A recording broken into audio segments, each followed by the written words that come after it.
want to thank you for joining us this morning. It's been great to see the turnout to these sessions, and this one is focused on securely handling data in marginalized communities. It'll be discussing the issues encountered when handling the data of marginalized communities and how developers can think about and design for them. We're lucky today to have Gabriel Kirkpatrick with us. Gabriel is a security software engineer working in our Windows team here at Microsoft.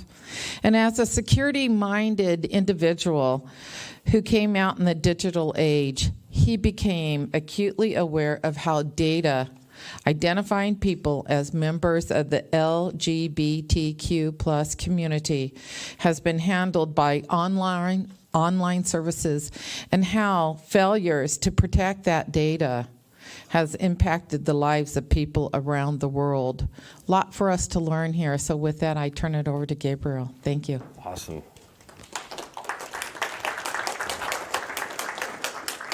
Thank you for that introduction. I didn't realize my whole bio was going to be read, so I have an intro slide that seems kind of redundant now. But my name is Gabriel Kirkpatrick. This is securely handling data in marginalized communities. So who am I? I'm a security software engineer. I work on Windows security, so mostly just trying to find vulnerabilities, fuzzing, Windows security research, which is basically nothing like what this talk is about. So completely different. I'm a reformed Xbox hacker. Xbox hacking was sort of how I learned about programming and security and what landed me here. So it's pretty weird to be standing on a stage at Microsoft, considering I was worried that I was going to get arrested most of my adolescence for that stuff. But you know, it's a nice relief. This is a picture of me catching a pig at the 2001 Blue Hill Fair pig scramble. This was published in the August 2001 issue of the Ellsworth American. So if any of you lived in Mid-Coast, Maine 17 years ago and read local newspapers a lot, you might recognize that from the article. A couple disclaimers. All the research in this talk was done prior to my joining Microsoft, so this has nothing to do with my work here at Microsoft. A lot of it's all public stuff. This talk is in no way affiliated with my work at Microsoft. As I've kind of mentioned several times by now, there's very little overlap between this and what I do here. This is mostly a case study of one particular app, actually a group of apps that I'm going to refer to as one app because there's like 30 of them and they all shared the same issues. And this app mostly focuses on discrimination and mishandling of data in apps and services focused at gay men. This is in no way meant to trivialize the discrimination and risks that are faced by other marginalized communities. This is just sort of the case study that I chose for this because it's the thing that I personally have the most data on. So just want to make clear that this is not saying these are the only things. This is supposed to just give you some context to think about the problems that face other groups. So let's look at some data weaponization over the years. 20th century was kind of a big time for it. The Nazis grabbed all of the population census data in the Netherlands and used that to track down Jews based on the data that they just stole from the government, which actually made Jews Dutch Jews had a substantially higher death rate than any other country in Europe due to that access to data. Then over here, we used the US Census data during World War II as well to intern a bunch of Japanese Americans. So big time for the use of data to target specific groups. Then back in 1994, during the Rwandan genocide, the ID cards that specified ethnicity were used to track down and identify people. And then recently, this is clearly a pretty abridged list. There's plenty of other things that have happened, but recently I just saw Motel 6 is apparently now handing over lists of guests to ICE, which is a really weird case. But, you know, still data that's being shared to target specific groups. So as I mentioned, this is going to mostly focus on the risk to LGBTQ individuals. So LGBTQ individuals still face criminal persecution in many countries, and data that can identify people isn't always secured very well. So here's a fun map. This is from May 2017, so it's a little outdated now. India should no longer be that light red. It should now be kind of yellow, like China and Kazakhstan and the other ones around there, because they actually decriminalized homosexuality, which is awesome. But all the countries in the dark red, there's 8 of them, are countries that still have the death penalty for homosexuality. The not quite as dark red are countries which have 14 years to life prison sentences for homosexuality. And then the pinkish ones are countries that have up to 14 years for homosexuality. So these are sort of places where you don't want to be outed. Then the orange places are places with the basically no promotion laws. So you might have heard back in 2014, the Russian gay propaganda law basically made it illegal to basically say that homosexuality was an acceptable lifestyle. So some Russian official described Russia as a big, comfortable closet for gay people to live in, where you can be gay there, but you just can't tell anybody. So back on this one, you can see all the countries with the dark green are countries that have same-sex marriage at a national level. So it makes the US and Canada look all great and all that stuff. But the US also still has some issues. So the light states here are states which have no protections in state law for discrimination on the basis of sexual orientation or gender identity. So that's 26 states, which is more than half of them, turns out, I think, if we still have 50 states. And then, only the darker ones are ones that have protections for both discrimination based on sexual orientation and gender identity, and then the other ones are kind of somewhere in between.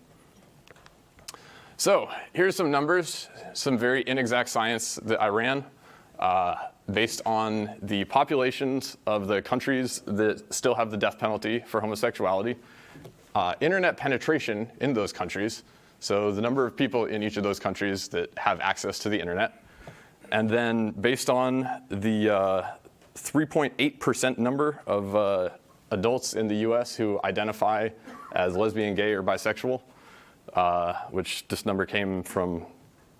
There are a number of varying numbers on this. This is the one that Wikipedia seemed the most confident in, so I trust it. In reality, I think it's probably a decent bit higher, but 3.8% seems like a safe number. So by taking the population and then the internet penetration and then at 3.8%, you can say, look, 3.8% of people with access to the internet in these countries are probably lesbian, gay, or bisexual, have some sort of homosexual attraction. So these are people with access to the internet who could be murdered for their sexual orientation. And they are put at risk by the mishandling of that data by services. So the number that I came up with was 6.8 million, which is a lot of people. And as I said, this is definitely not exact, but I think that's a decent approximate number to go with. So the risks to these people are outing. So outing is a term for exposing a member of the LGBTQ community who has not come out publicly. If you're handling personal data, you should probably be concerned about how that data could be used to out somebody, to identify them as a member of the LGBTQ community, especially minors. In the US, I believe 40% of homeless youth identify as LGBTQ. So there are a lot of kids who get disowned because they get outed to their parents. If you take that 40% and compare it to the 3.8% of the total population, it's kind of a lot higher. So you should definitely be concerned about outing everybody, especially minors, and especially people in countries that are incredibly hostile to LGBTQ people.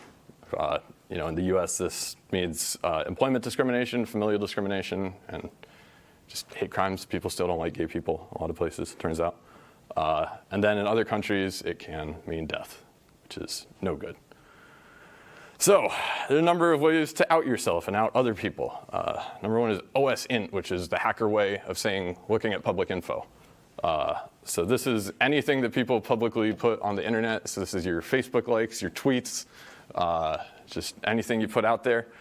A lot of people knowingly or unknowingly out themselves just by their Facebook likes, what groups they join, other stuff like that. And those are pretty obvious. Some of them are less obvious, where you kind of private your account, and there's still some data that leaks out on the side. So an example of that I noticed is Instagram likes. So if you make an Instagram account and you make it private, you think, oh, great, I'm private. Nobody can see what I'm doing on this Instagram account. I'm going to go like a bunch of gay stuff because nobody knows. So if you go and look at a photo posted by an account that's public and look at the likes, you can see which private accounts liked that stuff. So this is something that is not really well surfaced to people, and people who are not especially privacy aware would probably not notice this, but this is definitely something that I've seen by looking at content that is targeted to LGBTQ individuals, and then looking at the likes, being like, there's a lot of private accounts of like middle-aged men on here. That's kind of weird. Another one is public groups. This is something that we have on Xbox, which is actually awesome. There's this LGBT social club group on Xbox with like 22,000 members. That's like 220 full Fortnite groups of LGBTQ people. And this is a public group, so I'm presuming most of the people in here know that they're out. But it is still a way that it reveals some identifying information, somebody's gamer tag as being LGBT. There are also a bunch of other groups like this that are fully private that you wouldn't be able to see. Another example that I found that I thought was kind of weird was this Facebook group, which was the Uganda Gay Connections. So Uganda is one of the countries that still has the death penalty for homosexuality. And this is a public Facebook group with over 7,000 members, where people just go in with their real names and like post their phone numbers and addresses to try to connect with other gay people, which seems like a risky thing to do. If you're in a country like that, I don't know if all these people are aware of the privacy risks, but this is just another technique to out a huge number of people. You can also use science, data science, big data, machine learning, all that stuff, to analyze your OSINT, your open source intelligence. So back in, I think, 2014 or so, Microsoft Research Cambridge and the Cambridge Psychometrics Center published some research where they were able to identify personal details based just on Facebook likes. The models that they built proved 88% accurate for determining male sexuality. And Facebook likes are not a thing that you usually protect very much with your privacy. Those are usually just default open. So even if you private like you're interested in and other stuff that would identify you, people can still scrape this data and use this model to determine your sexuality, which is a little scary. And that data is available. Cambridge Analytica, I have Cambridge on the slide like 8 different times. So I wanted to specify that Cambridge Analytica, as many of you probably remember, different thing from these other Cambridges. But they sold like a huge amount of that Facebook data. So that data is available for people to buy and then analyze it for good or bad. So now we're going to look at a case study, this thing sometimes works, of an app. Many of you have probably heard of Contoso. It's the Microsoft name for basically anytime we need a fake company, we'll just call it Contoso. Since I didn't want to specifically call out any individual apps, and these issues actually affect a lot of apps, I'm just going to pretend it's one app called Contoser. So Contoser is an app, or a bunch of apps, that came out in 2009. It was an early smartphone dating thing, and it featured location-based dating. So it would show you people really close to you. It would show you exactly how far away people are from you. And that kind of pioneered a bunch of ideas that the heterosexuals then stole from us for stuff like Tinder. But that's okay. But this location-based sort of style of building the app came with some issues. First issue is trilateration. Now, I'm not an expert in geometry or geography or geology or any of that stuff, but this one seems pretty simple. So the idea is if you know the distance from an unknown point to an unknown point from 3 known points, you can solve for the point. So if you want to find the location of somebody and you know the distance to them from 3 different points, you can figure out exactly where they are. So fortunately, Contoser provides users with location data very precisely. And if you just spoof your location to 3 different points and then pull data on that person, you can get their location from 3 different points. And then you can exactly find out where they are. And an illustration of this, I drew these lines and circles on this map of my old school. That says 0.24 meters. This is not to scale. It should probably be kilometers or something. But let's say you know that somebody is 0.24 kilometers away from you. So you get your map, and you draw a line, that distance, and then you use that as the radius for a circle. You know, OK, they are somewhere along the radius or along the circumference, along the border of that circle. So then you spoof your location to another place, and you find out, OK, now they're 0.2 kilometers away from me. So you draw another circle. And now you can see the circles are starting to overlap. So you go to a third point, and then you do this again, draw another line, then draw another circle, and then, boom, you know that whoever you're looking for is right there. So suddenly, just by drawing a couple lines and circles, you're able to geolocate anybody exactly where they are, which for an app mostly used by people who are still persecuted in a lot of the world is a little bit scary. So Contoser's solution to this was, you know, this is fine. This is kind of just a feature. It's not a bug.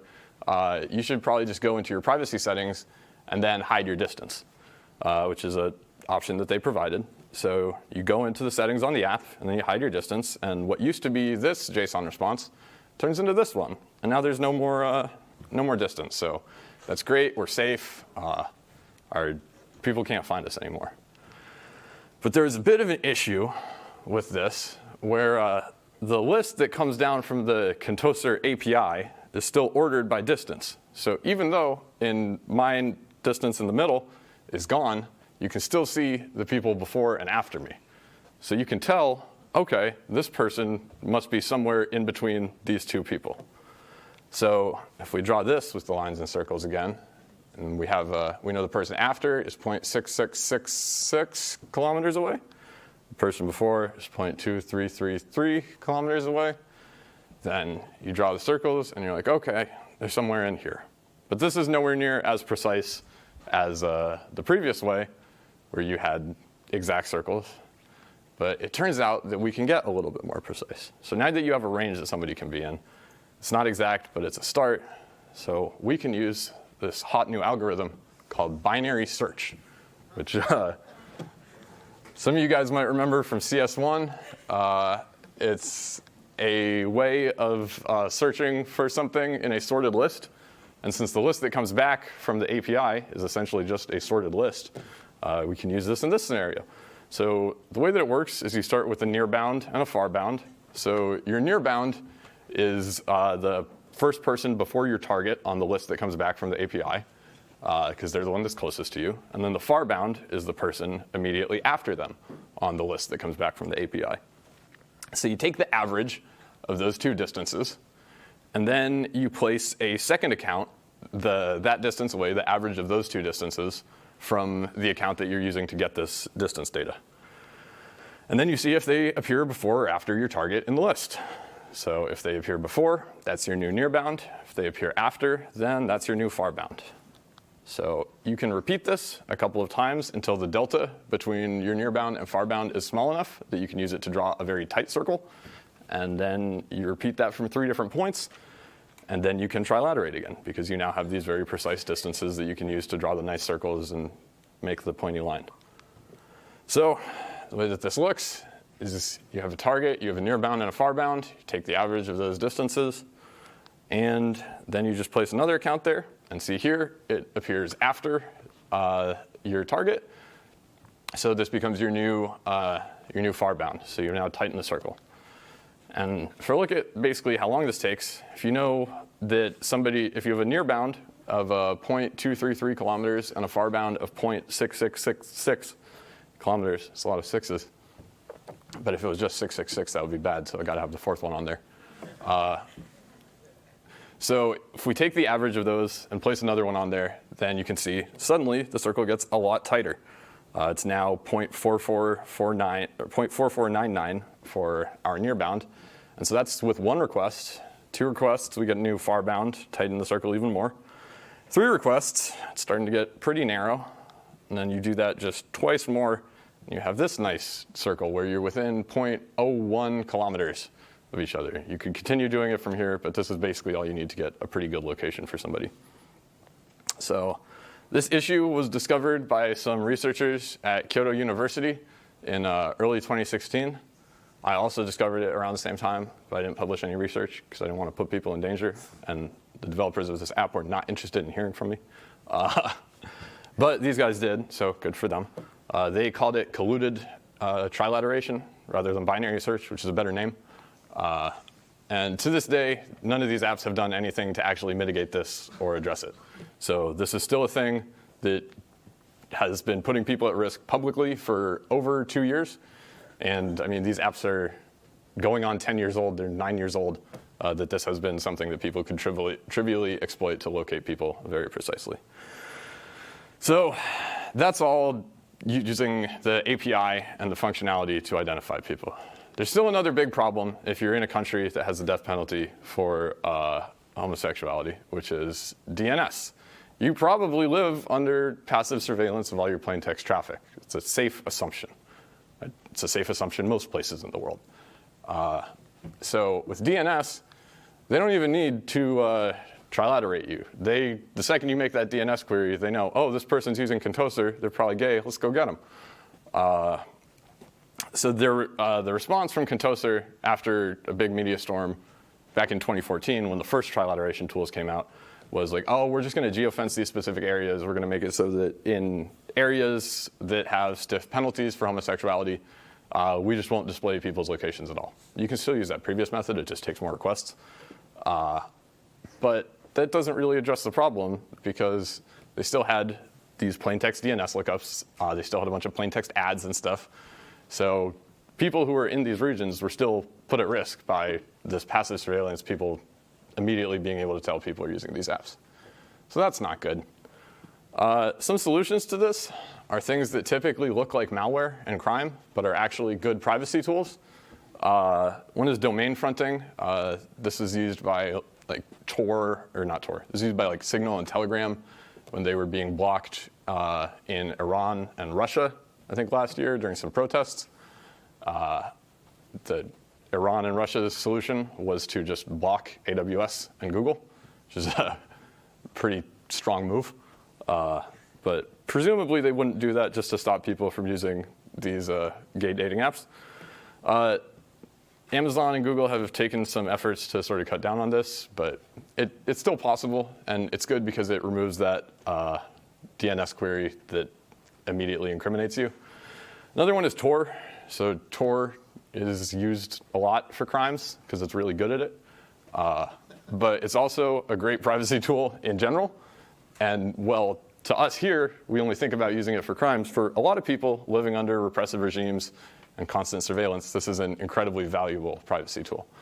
So if you use GPS from your phone to just immediately identify, as soon as your app starts, that you are in a dangerous region, and then just do all of your network traffic over Tor, there are plenty of libraries for like iOS and Android to just wrap all of your network traffic in Tor.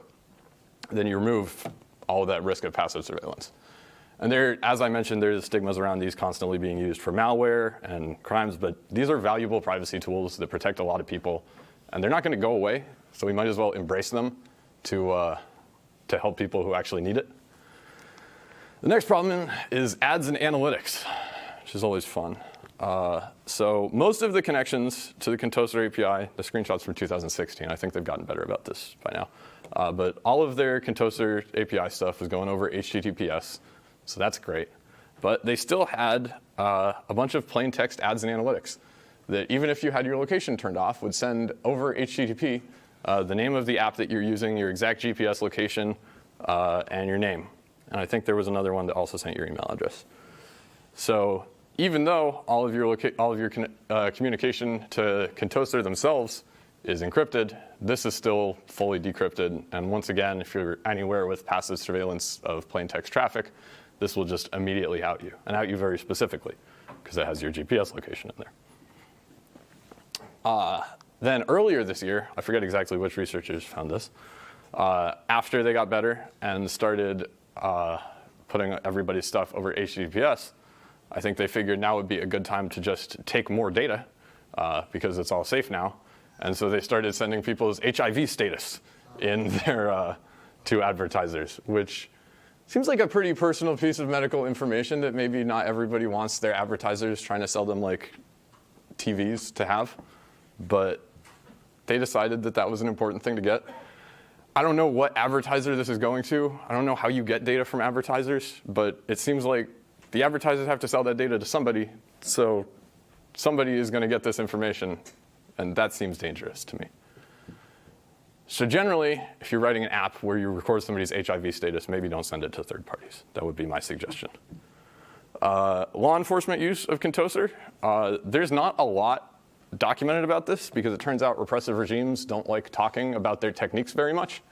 I wish they would maybe come and give a talk at BlueHat about how they do stuff. That'd be great. But the one case that has been pretty widely documented was back in 2017, only a year ago. The Egyptian police used Contoser to basically sting a bunch of men in the country. They arrested, I believe, over 20 gay men in Egypt. That's the only case that we know of them actually using these specific apps for that. In Chechnya, where they had this big gay purge also last year, I guess last year was a big year for hating on the gays, the initial start of it was the arrest of somebody for completely different charges. I think it was a drug charge guy got arrested for. And then they just took his phone and went through his contacts. They're like, oh, you got gay people in here. Cool. And so I don't know for sure if they use Contoser. I have a feeling that, might have been on the phone, but I don't have any data about that. Nobody in Chechnya is returning my emails right now, so they won't tell me how they did it. Anyway, I'm sure that there's more than this. I've heard very anecdotal stuff, but I don't have any data behind it, but it's scary. Anyway, so takeaways. This is a pretty short talk. This is actually only a 30-minute talk, so you guys are going to get to go to lunch early, so you're welcome. Be conscious about the data that you're ingesting. Think about who your users are. Most of these apps that got made for Contoser kind of look like somebody just read a tutorial on like, how do I make an app and take all the data and put it in this database? And sometimes privacy needs a little more consideration than that. Maybe you don't need exact GPS location. So think about your users.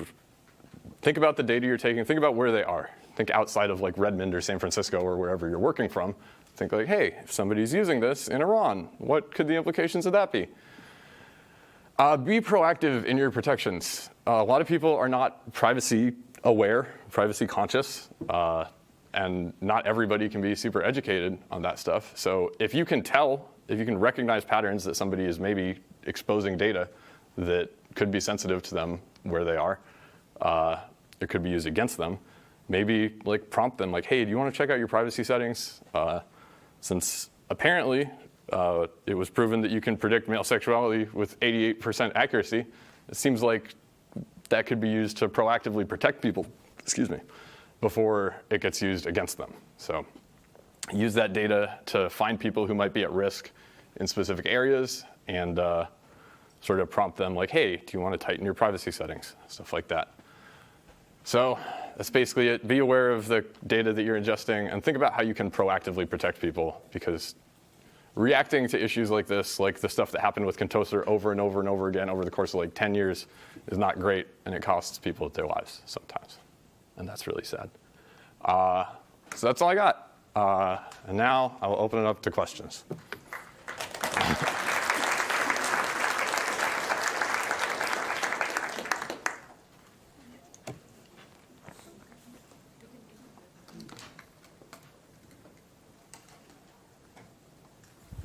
Hello, thank you for the talk.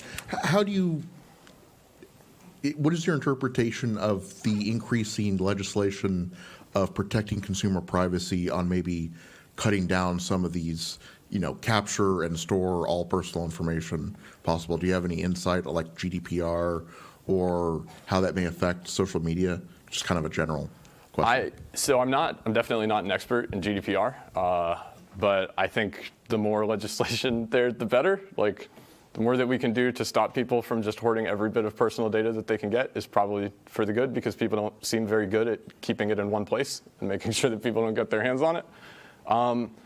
The thing, though, is a lot of these issues are stuff that might not be listed as personally identifying information. Stuff like a location data being sent in plain text, that's probably still, I don't know if that would be protected under GDPR, because that's in transit, it's not being stored.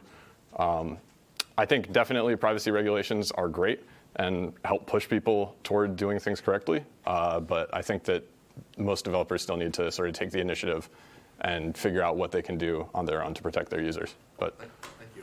thanks. All right, anybody else? Over there. Give me a minute. Yeah.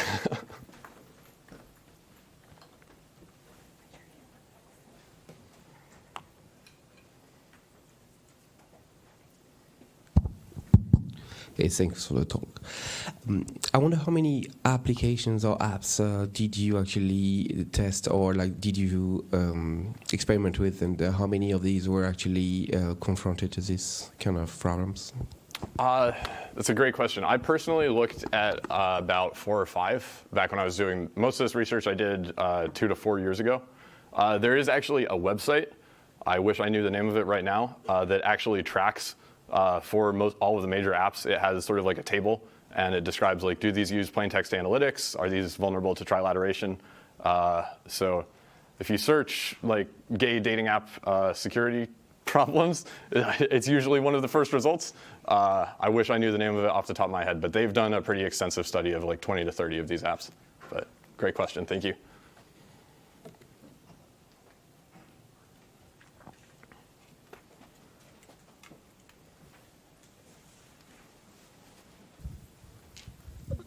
Second question. What made you start looking into these apps and the API and the distance? What gave you that hint or that drive to dive into this issue? I was kind of bored, and I just figured out how to man in the middle traffic on iOS, and I was like, I'll just do this to everything now. But I wasn't the person who figured out trilateration. I didn't know about that until 2014. There was a website that literally let you see on a map where people were on a bunch of these services. It's kind of a wake-up call to a lot of people. And after that, I sort of started looking into it, and that was when I figured out, oh, you can still binary search and figure this stuff out. But yeah, it was mostly seeing that first big privacy issue, which that only happened 5 years after the apps had already been out. So people could have been using that for 5 years. Nobody really knew. So you were basically doing interception on the iOS traffic, and then you saw this app just sending the information. You just had a eureka moment. Yeah. Well, so that was after I had already been aware of the trilateration issue. But yeah, that was where I noticed the analytics and a bunch of other stuff. All right, but I was just kind of going through every app on my phone, being anything cool here? So you mentioned there's in the middle. You mentioned there is a website for looking at comparing and contrasting different apps. How aware are the people that are using these apps of the privacy implications of, I don't know, are they aware the website exists, and how much do they actually take into account what they're giving these applications? I think most people probably are not aware. It would be great to go on these apps and survey people. Be like, hey, did you know? I don't know if anybody has done that, but maybe be a great study to do. I think generally the people using these, it probably varies depending on a lot of factors, how privacy aware people are, but generally I think people are not very privacy aware on there. Are there meta communities of people talking about it in any capacity, or is it mostly just security people? There's not even really security people. It's usually once a year, somebody figures something out, and then there's a big scare and a bunch of articles about it, and then everybody forgets a month later. But there's not a lot of continued pressure on these companies to do things better, and there's not a lot of ongoing public research, at least.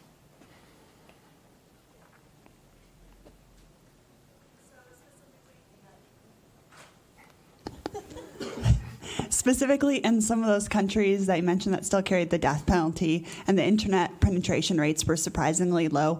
And I know there's some nonprofits who are working on just getting the communities exposed to what the internet offers. Do you know of any nonprofits who also focus on teaching the importance of privacy and security when they're trying to expose just the internet in general? I wish I did. Unfortunately, I do not. I think the Tor project and the EFF probably do a lot of that, but that's a great question. I wish that I knew.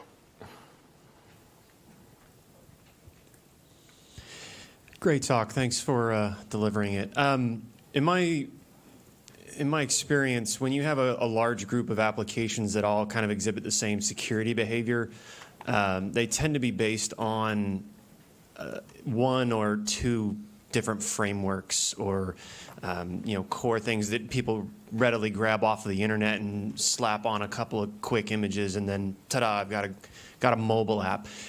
Do you know from your research or from your what you've been looking up, is there a particular framework that maybe we could look at to improve security from the ground up as opposed to focusing on one application at a time?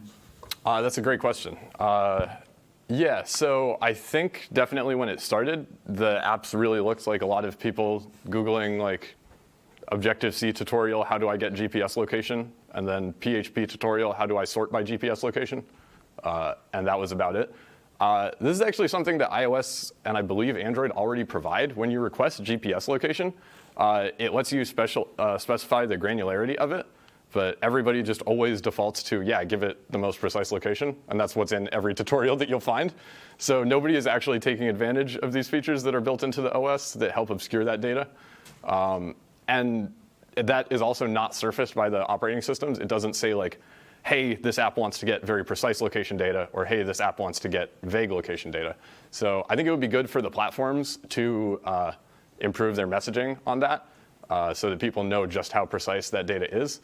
And I also think that, maybe if people didn't just copy and paste the code and looked at the different flags that maybe they could pass in to have better security there, that would be helpful.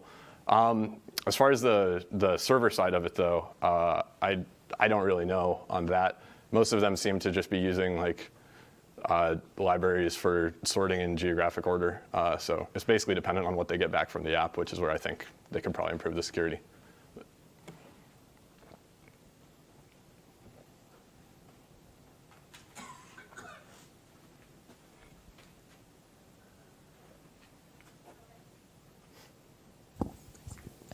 Okay. So I know in the past that, when I get a new phone or something and I take a picture on the camera, it asks me if I want to store location data of where the picture was taken. Mm-hmm. I'm wondering if you see the same privacy risks about kind of that static data stored in metadata of like photos. Does it pose the same as triangulation on an app? Oh, yeah.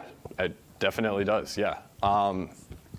That is something that I actually have no idea about how they handle, because all of these apps let you upload a photo of some sort. So it probably varies per app how they process that data, but I imagine a lot of them probably preserve that metadata. So that's a great point. Yeah, I'd be very curious how they handle that. Thank you for your question. Services that will allow you to look up by individuals and affiliations, $10,000 per seat per year. Oh, it's a great deal. You can repeat what I said. Jessica just informed me that there are services that you can buy where you can look up individuals just based on data that they've just scraped off the internet? Based on the data of like the location data in like Instagram posts and things like that, where we can actually triangulate bad people. Mm-hmm. I assume you can do it for other types of people. Yeah. Jessica, I actually reported an app that they we didn't mean to say this. It's very interesting. No. But yeah, so I guess there are services out there that sort of aggregate that data from insecure sources like EXIF data just posted online. So that is probably a big issue. And apparently it's available for $10,000 a year. So governments can probably afford $10,000. Some of them. Sorry. So I have a question. What can we do as users? What can we do to protect ourselves? Is the only way not using these apps, or what can we do? That's a great question. The only way not using the apps. Not entirely. It's probably the best way, probably the safest way. But I don't want to advocate jailbreaking your device because that comes with a whole slew of other problems. But spoofing your GPS location is a good way. Yeah, I think basically just factoring the risk, considering where you are. Like, I don't feel worried about using these apps here in the US, but I don't feel like I could advocate for anybody in a particularly hostile country using them under really any scenario. It just seems like a really bad idea. Yeah. I just actually wanted to comment on your OSINT part, open source intelligence gathering. With the Kali Linux distribution, a very common live CD used for, well, pen testing, things like that. It comes with Maltego, and Maltego is written by IBM, and it actually has these things called transforms, where you can point it at any number of things and find, say, LinkedIn information, scrape through LinkedIn, then pivot that over to a query from Shodan, and inside about 1 hour with some very particular Google binging. Thank you. Yes, I remember where I work now. You can actually find quite a lot of information off of that. So this is just an addendum that it is not a bad idea to actually put yourself through these tools to get an idea of what your digital footprint out there looks like. Yeah, because definitely. my digital footprint has been so convoluted that my house is worth $1 million. I'm single, I have no family, and I'm white. So you can actually be very creative with these tools at times. Yeah, that's very interesting. Thank you. All right, is that it? Oh, one over here.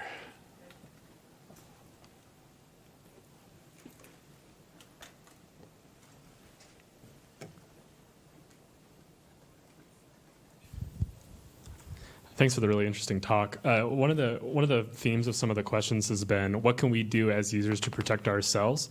But from my perspective, it doesn't seem reasonable to ask folks in places where internet penetration is really low and people are being exposed to the internet for the first time. It's not reasonable to ask, say, my grandmother to be privacy aware at this point. So have you thought about any models where we can help users protect themselves?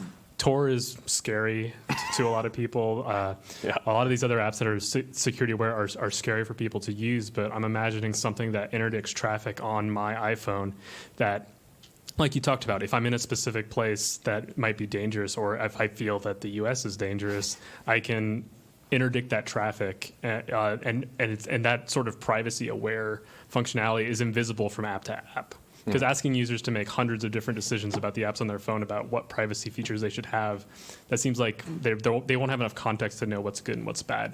Even it's difficult for us sitting here in the room at BlueHat to do it. So it's going to be really difficult for people who aren't, in this field. Yeah. Have you thought about what that model might look like? A little bit. It definitely is an incredibly hard problem, and definitely people who are getting on the internet for the first time aren't going to instantly be like, I wonder if anybody's intercepting my plain text traffic and using it to like make decisions about or infer things about me. So I think, as you mentioned, Tor is scary, like it's in every possible way. But there actually are some really good just like drop-in libraries available for iOS and Android, which will just pipe all of your traffic for your specific application over Tor.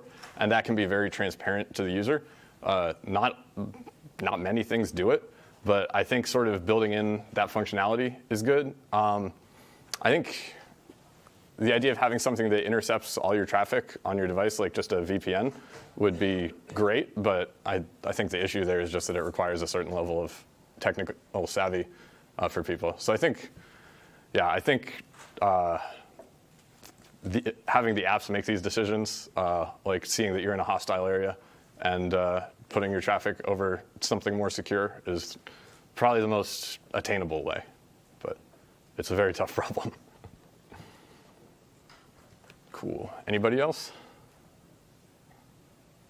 All right. Well, if not, thank you guys for coming, and thank you for all the great questions.